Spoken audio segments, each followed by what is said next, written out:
Smosh is back. I can't wait for Food Battle 2023. Shut up!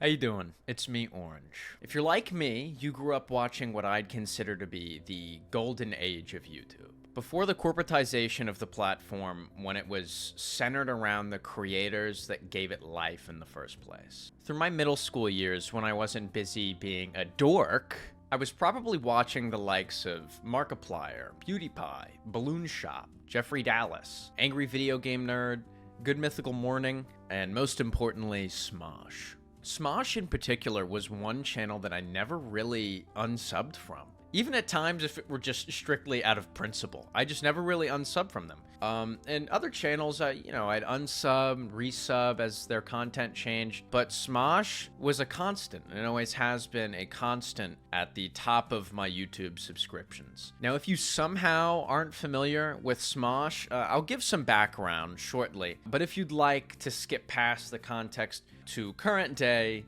you can skip to right here. Smosh was started in 2002 by friends Anthony Padilla and Ian Hecox with a website by the same name, initially created for Flash animations.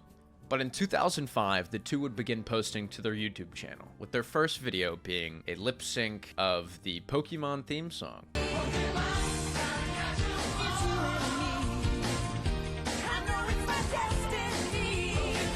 That video goes viral, and quickly they become one of the most popular channels on the site. The duo would create improv sketch comedy videos and would hold the title of most subscribed YouTube channel 3 times. Some of their most famous videos being their parody music videos, video games in real life, every blank ever, and my favorite, the annual food battle. The food battle videos I remember especially well.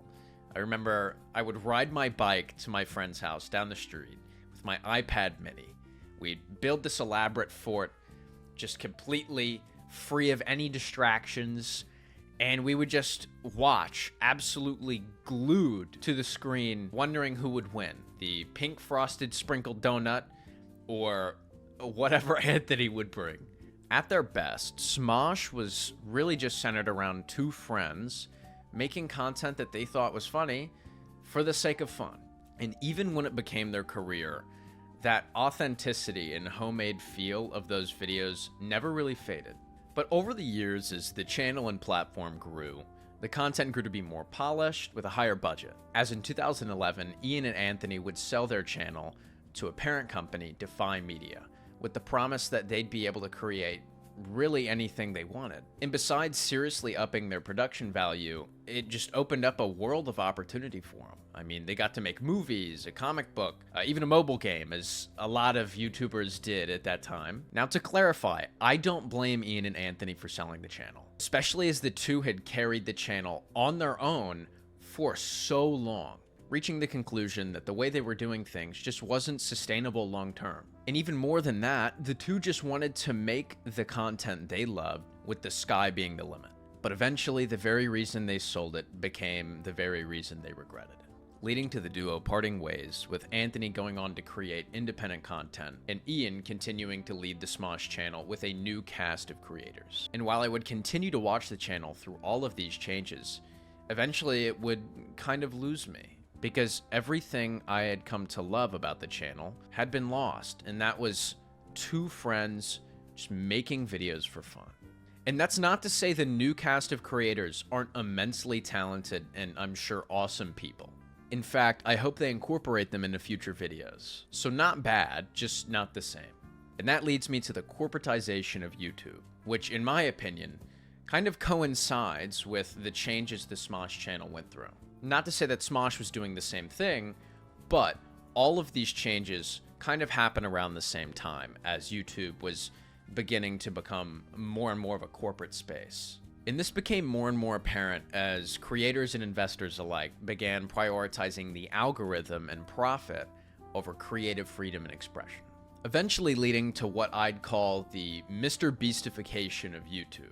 This YouTuber Pinely actually made a great video covering the topic, which you can watch right there. And that's not to crap on Jimmy, his team, or the channel, as I really do respect a lot of what they've done with that channel. Same cannot be said for the countless Mr. Beast clones and this upward trend in content centered around large amount of money if you do this clickbait thumbnail. And in my opinion, it just totaled the mainstream content climate of the platform.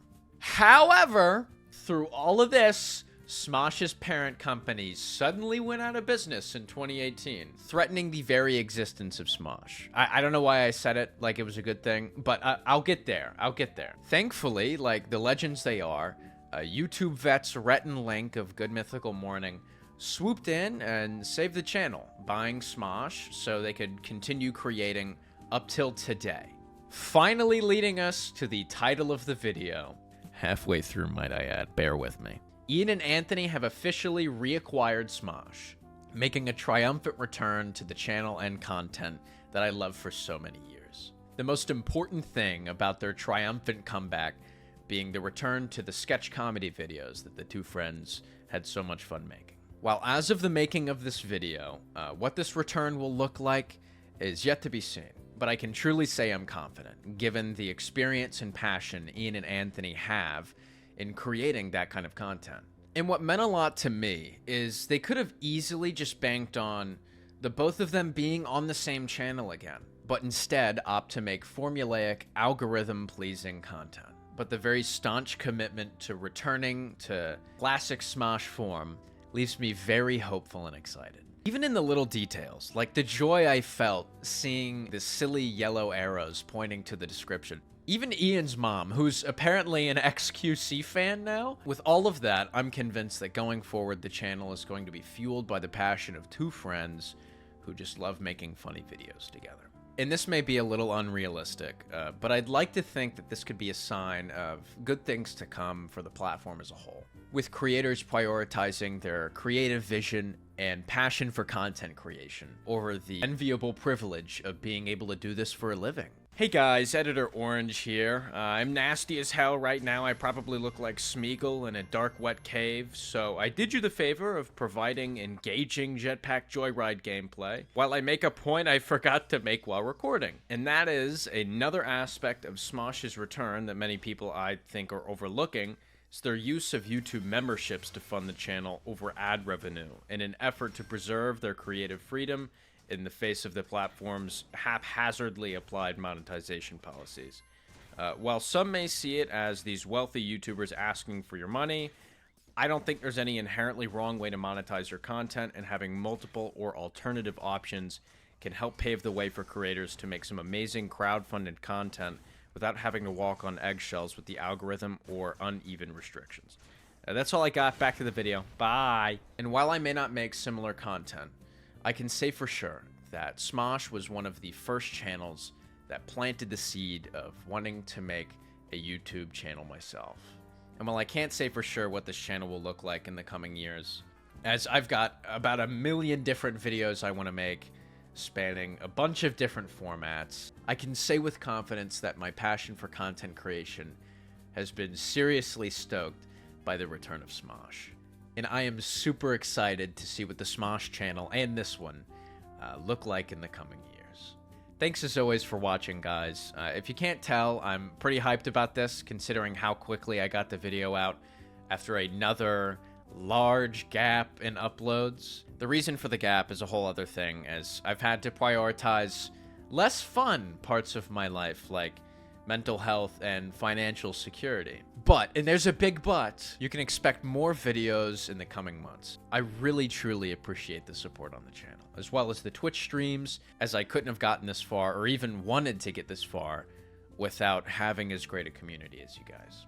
And while I'm gushing over how much I appreciate you guys, let me thank our first patrons. Massive thanks to Cassidy B, Quack Television, Fancy Pant 1, Nightly Drifter, and the Rock Farmers Co.